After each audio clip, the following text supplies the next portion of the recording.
Hello everyone, first news update for 22nd of April. Now it's 9 o'clock in the morning Moscow time, and I have prepared quite a number of news on some major developments that Russian media and public is paying attention to, and I hope you will find this episode informative and useful. And if so, please don't forget to click that like button and leave some commentary just about anything.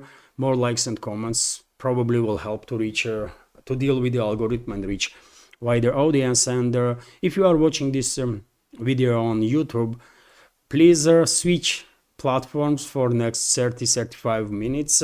It will just take literally a couple of seconds to open my Rumble page. Under this video in description box and in the pinned comment you can see link to my Rumble channel, and please if you can watch my update, this and every other update, by the way, on Rumble.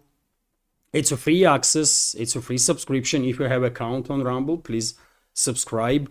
Lately I start promoting my Rumble channel quite actively, and there is some results already, little bit, but view numbers are increasing and our community is increasing also. So therefore I will be immensely grateful if you will help me with developing my Rumble channel.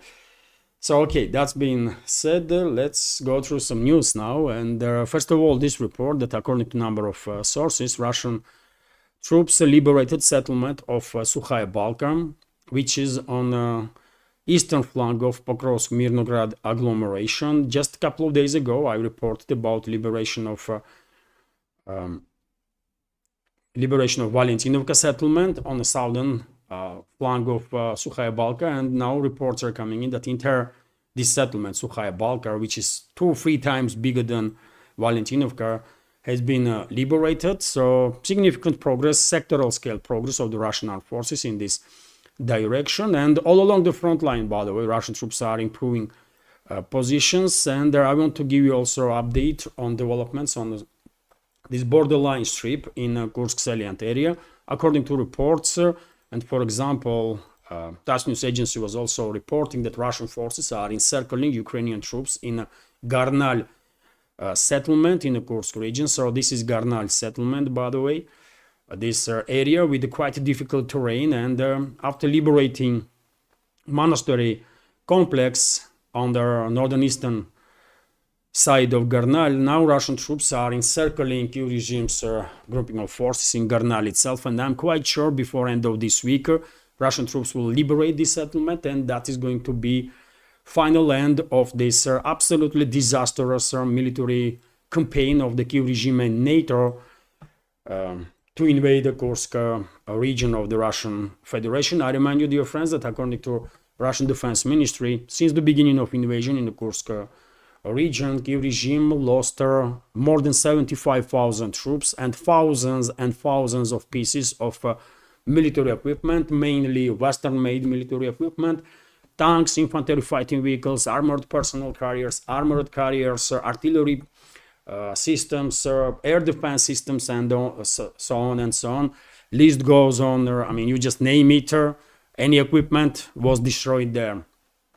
In course, including HIMARS systems, for example, by the way. Right, 13 HIMARS systems were destroyed during this invasion of the Kyiv regime in that direction. It was a complete disaster, obviously. Hardly anyone will argue with that. And most likely before end of this week, before end of this week, this counter-terrorist operation will be finalized, and this borderline strip will be liberated by Russian troops.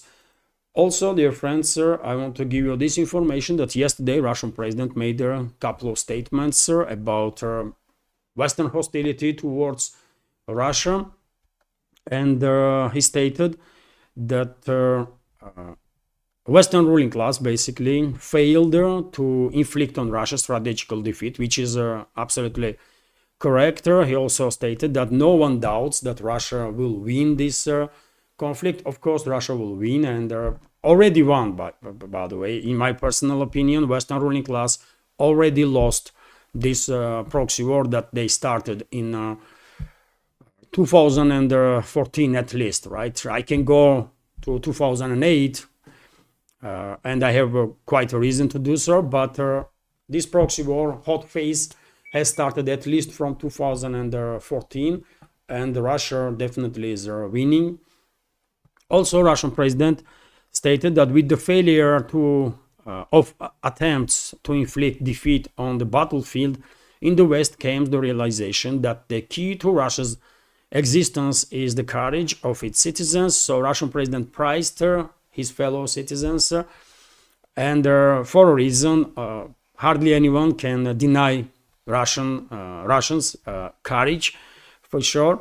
Western weapons supplied to Ukraine consistently ends up on the black market, according to Russian president, and this is also true, by the way. And number of European states already are feeling the heat from these weapons that were transferred to Kiev regime. All sorts of criminal groups and terrorist organizations are armed now with the weapons that NATO countries were supplying to Kiev regime, not just in Europe, but also same can be said about all sorts of narco cartels that are sending tons of drugs into US from Mexico and other countries, and Africa, by the way. In African continent, practically all terrorist organizations are armed now with weapons that were sent to Kiev regime. And I'm not just talking about some pistols, by the way, or the rifles, right?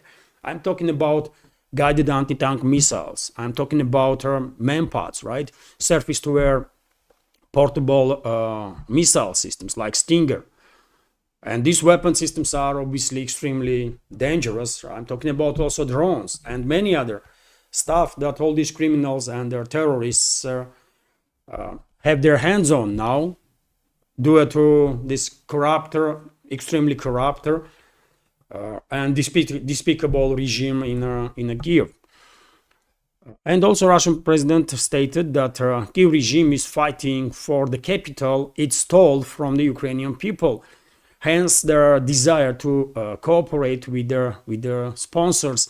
And this is also true, by the way. Kiev regime, leadership of Kiev regime have become filthy rich billionaires, by the way. Zelensky is a billionaire now, right?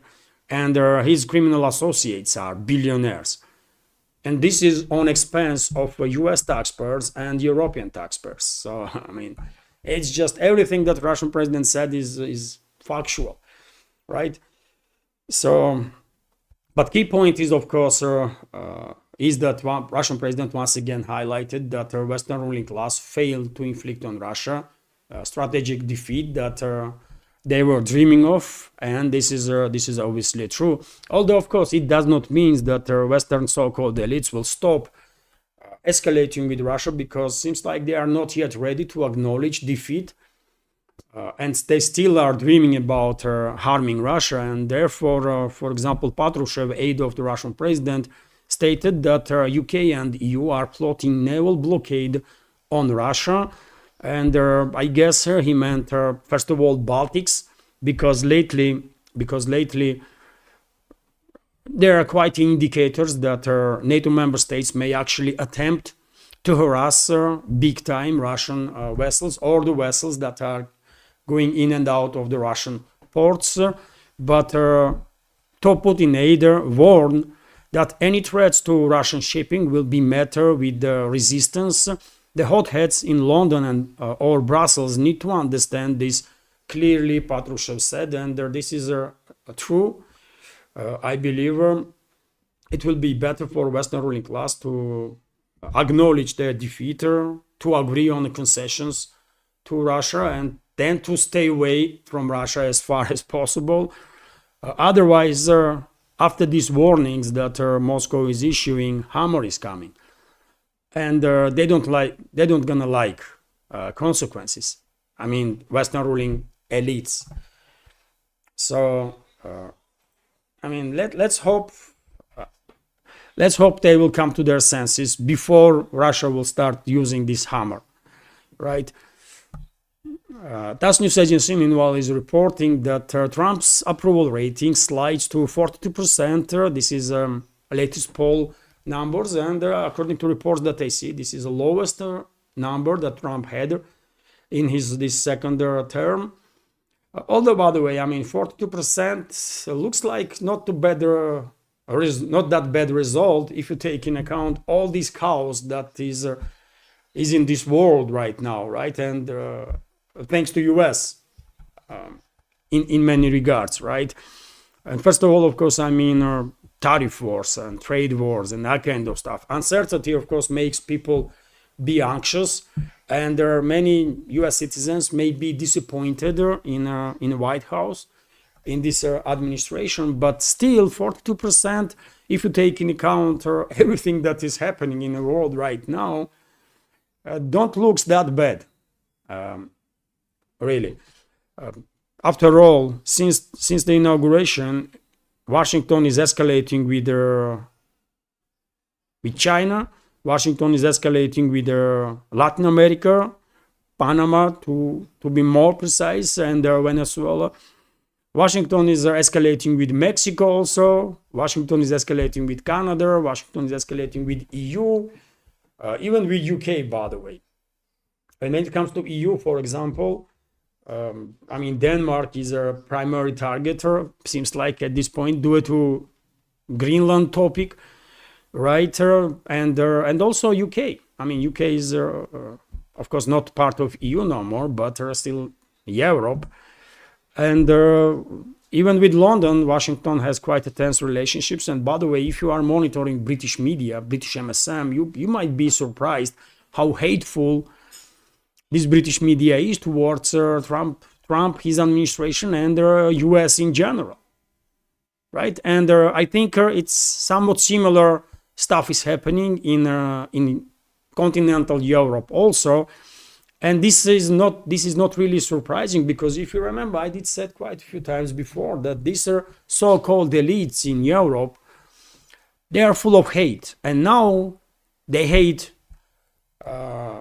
Mainly are directed towards Russia, and was directed towards Russia for quite a while. But I was always saying that these people that are just are full of hate, and for them it don't really matters who they are hating, right?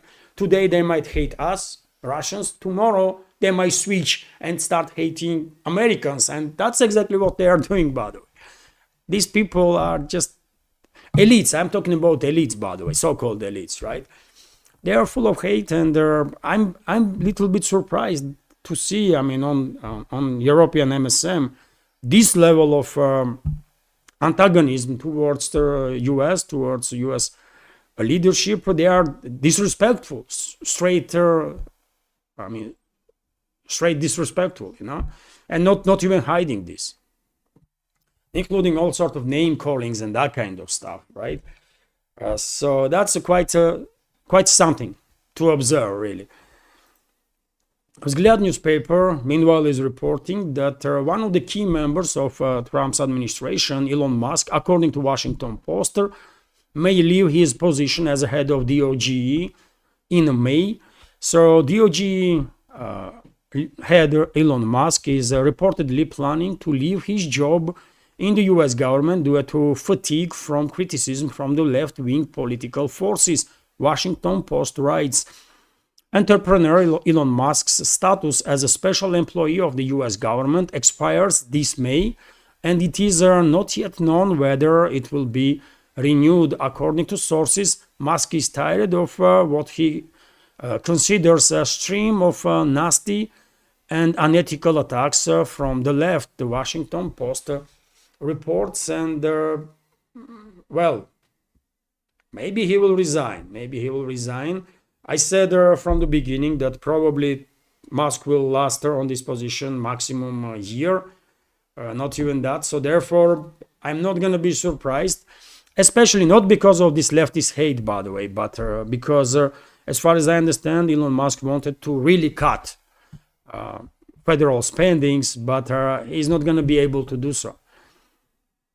And first of all, because of the system that is created in the US, economical system, right? In which military-industrial complex plays immense role. Military-industrial complex and all the companies that are attached to it indirectly.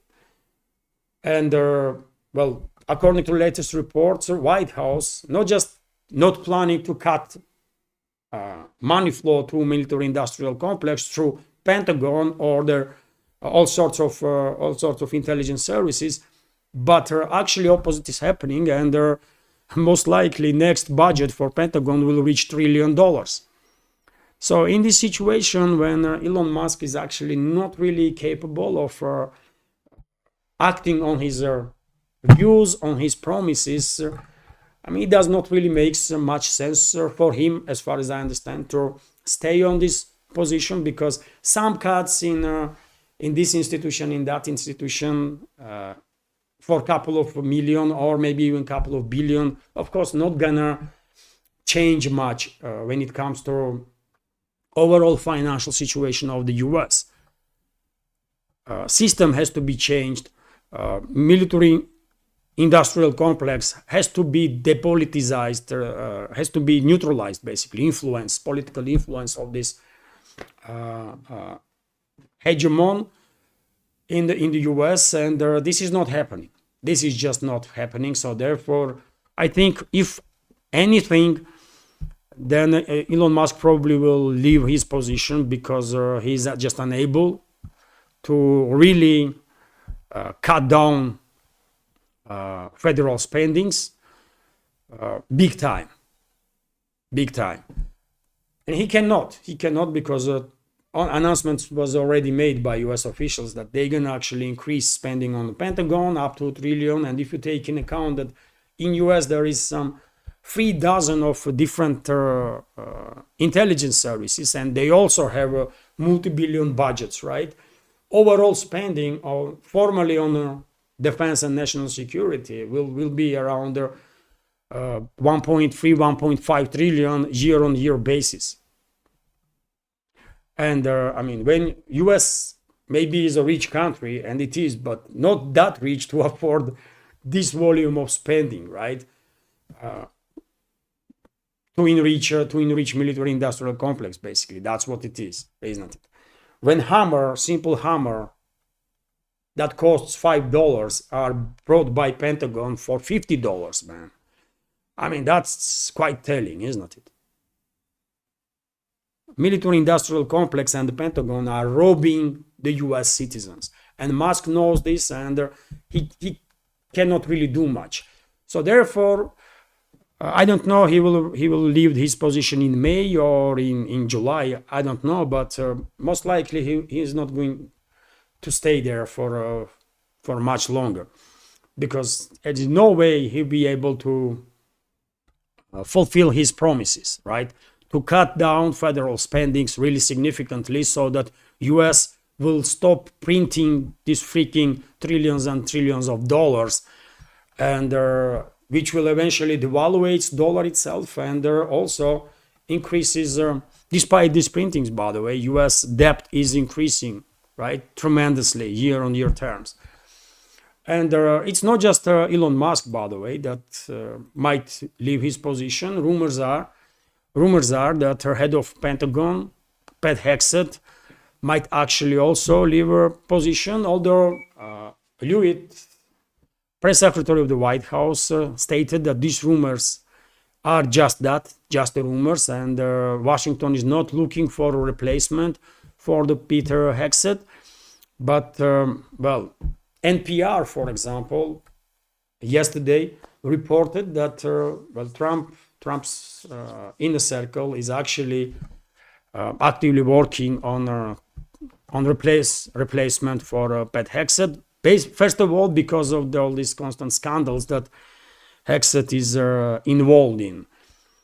Let's see if he will survive this storm. He might, or he might not, because after all, by the way, he might have a military background, but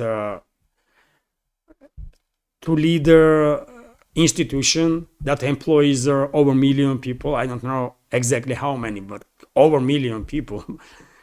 I mean, you have to be on next level, right? In my personal opinion. So Hegseth probably not the person that should be appointed as a head of Pentagon to begin with. But anyways, who am I to judge, isn't it? So Therefore, we will find out soon. But rumors are, and reports in the media, by the way, that White House is looking for a replacement for the Hegseth. TASS news agency is also reporting that, well, Israel is unlikely to strike Iran without Trump's endorsement. I did spoke about this topic yesterday during the live stream on YouTube, which went quite well, isn't it? Almost 2 hours of live stream, real-time exchange of opinion. It was a great. It was a greater opportunity to listen to members of our community to know better their takes and to exchange opinions, really. Our next live stream, by the way, will be on Friday on Rumble. So I will have one live stream community chat on Mondays on YouTube and another one on Rumble on Fridays. Anyways, let's go through this news now. The Israeli government will not dare to strike Iran's nuclear infrastructure facilities without direct approval and support from the US President Donald Trump, Financial Times reported, citing Israeli and Arab diplomats. And, well, if true, then this is a great news. This is a great news. Let's hope Israeli leadership and whatever forces are supporting this crazy idea of attacking Iran or to provoking regional conflict in the Middle East will fail, and there will be no more further escalations in the region. Although risk is there, risk is still there and quite high. Meanwhile, by the way, TASS news agency is reporting that Houthi rebels strike again on U.S. aircraft carriers Harry Truman and Carl Vinson. Harry Truman is located in the Red Sea, as far as I understand. Carl Vinson in Arabian Sea. Well, one of the high-ranking representatives, officials of the Houthi rebels stated that they actually managed to damage Harry Truman aircraft carrier. And it's up to us now what we will make of it. I'm a bit skeptical, of course, that Houthi rebels managed to bypass all the air defense systems that support vessels are providing for aircraft carriers and actually hit Harry Truman. But I said many times before, I mean, this is conflict, isn't it? And one day things might go south for U.S. strike group, and some missiles or some drones that Houthis are launching may actually reach their targets. So therefore, I'm not going to be surprised if we will find out sometime in the future. Of course, Pentagon not going to say nothing about this anytime soon, but I would not be surprised at all if sometime in the future we will find out that Houthi rebels did actually manage to strike this multi-billion-dollar aircraft carrier. That's a possibility. They're not going to sink it. I don't think Houthis have any weapon systems that are capable of sinking aircraft carrier, but they are well capable of to inflict some damage to it. And when it comes to Yemen, by the way, this morning number of sources report about this quite disturbing development that US is preparing potential Yemen ground invasion with intense bombing rates, over 100 strikes in the past 5 days targeting Houthi defenses and the command centers. And reports are that, US may be planning ground operation in Yemen against Houthis. If it is the case, then probably US troops, special forces, Marines will be supported by Saudi Arabia's Air Force and ground troops. Probably UAE will get involved in this. And all their proxies that they have in Yemen. And that's going to be big escalation, of course. That's going to be big escalation in the region because obviously Iran would not, it might provoke Iran to get involved in this one way or another, right? And the risk of regional war may skyrocket in that case. So let's hope this is just a rumors, these reports about preparations on part of US to conduct ground operations, and in best case scenario, Washington will actually stop these bombing campaigns and will start using diplomacy more, because they can actually work out through diplomatic means some solutions if they talk with the Houthis, right? Are they capable of this? I don't know, but ground invasion is going to be disaster for a region. I have no doubts about that. RIA Novosti is reporting, meanwhile, that Russian president signed a law on strategic partnership with Iran. So it's official now. Of course, Russia-Iran relationships were increasing year-on-year basis and already are on strategic level. But if you remember, last year, comprehensive strategic partnership agreement was signed between the two countries, and now all the formalities are finished, ratifications included, and Russian president signed this law now, this agreement. And I guess Iran's president will do the same. And Russia and Iran are strategical partners now, officially. Well, someone is doing some, I don't know, some renovation work in the neighborhood, and this freaking sound. Ребят, закройте окно, пожалуйста.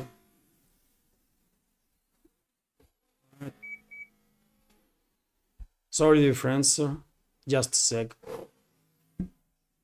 Wow.